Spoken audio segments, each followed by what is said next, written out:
जोपर्यंत स्वामी समर्थांवर विश्वास आहे तोपर्यंत कोणतेही संकट मोठे नाही. स्वामी म्हणतात, भिवू नकोस, मी तुझ्या पाठीशी आहे.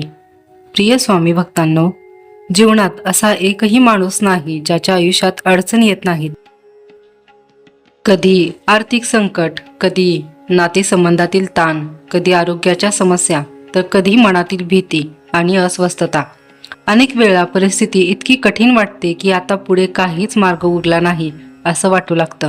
अशा वेळी मन निराश होतं, आत्मविश्वास कमी होतो आणि भविष्य अंधारमय दिसू लागतं.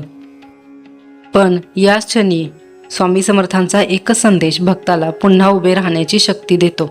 भिवू नकोस, मी तुझ्या पाठीशी आहे.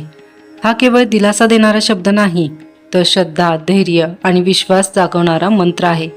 जेव्हा भक्त संपूर्ण मनाने स्वामींच्या चरणी स्वतःला अर्पण करतो, तेव्हा त्याला समजते की संकट कायमचे नसते. प्रत्येक कठीण काळानंतर नवीन पहाट उगवते. आपण अनेकदा देवाकडे प्रार्थना करतो, पण त्याच वेळी मनात शंका ठेवतो. माझं होईल का? माझी प्रार्थना ऐकली जाईल का? अशा विचारामुळे श्रद्धा कमकुवत होते. स्वामी समर्थ शिकवतात की श्रद्धा म्हणजे अटी न घालता केलेला विश्वास. जिथे पूर्ण विश्वास असतो तिथे भीती टिकत नाही. जीवनात यश मिळवण्यासाठी मेहनत आवश्यक आहे. स्वामी समर्थ कधीच आळशीपणाला प्रोत्साहन देत नाहीत. ते सांगतात की कर्म करा, पण कर्म करताना परिणामाची अनावश्यक चिंता करू नका. आपले कर्तव्य प्रामाणिकपणे पार पाडा आणि उरलेले स्वामींवर सोडा. कधी कधी आपण इतरांच्या यशाकडे पाहून स्वतःची तुलना करतो, त्यामुळे मनात न्यूनगंड निर्माण होतो.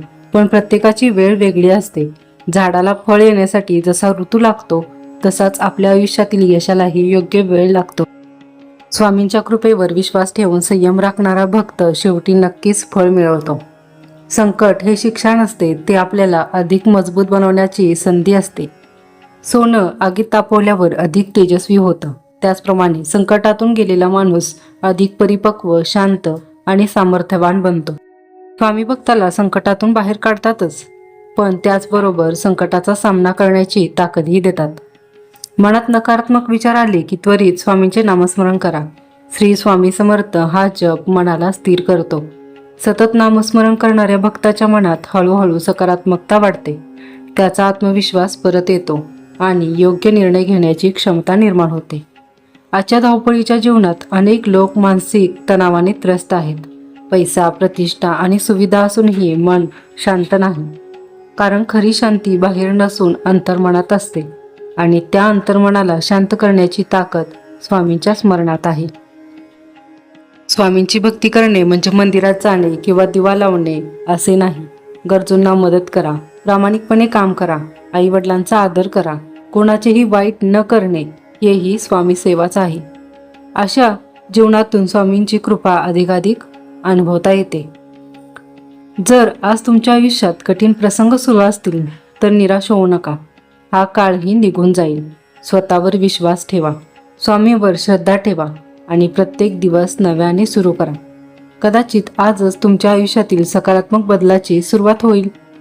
आजच संकल्प करा, भीती नाही, विश्वास ठेवू, निराशा नाही, आशा ठेवू, तक्रार नाही, कृतज्ञता ठेवू आणि प्रत्येक श्वासासोबत स्वामींचे नाव घेऊ. लक्षात ठेवा, ज्या घरात स्वामींचे नाम असते तिथे धैर्य असते, ज्या मनात श्रद्धा असते तिथे आशा असते आणि जिथे आशा असते तिथे यशाचा मार्ग नक्कीच खुला होतो. म्हणूनच आज पुन्हा एकदा स्वामींचे शब्द मनात कोरून ठेवा. भिवू नकोस, मी तुझ्या पाठीशी आहे. हीच भावना तुमच्या प्रत्येक दिवसाला बळ देईल आणि प्रत्येक संकटावर मात करण्याची प्रेरणा देईल. हा संदेश तुम्हाला आवडला असेल तर चॅनलला लाईक, शेअर आणि सबस्क्राईब नक्की करा.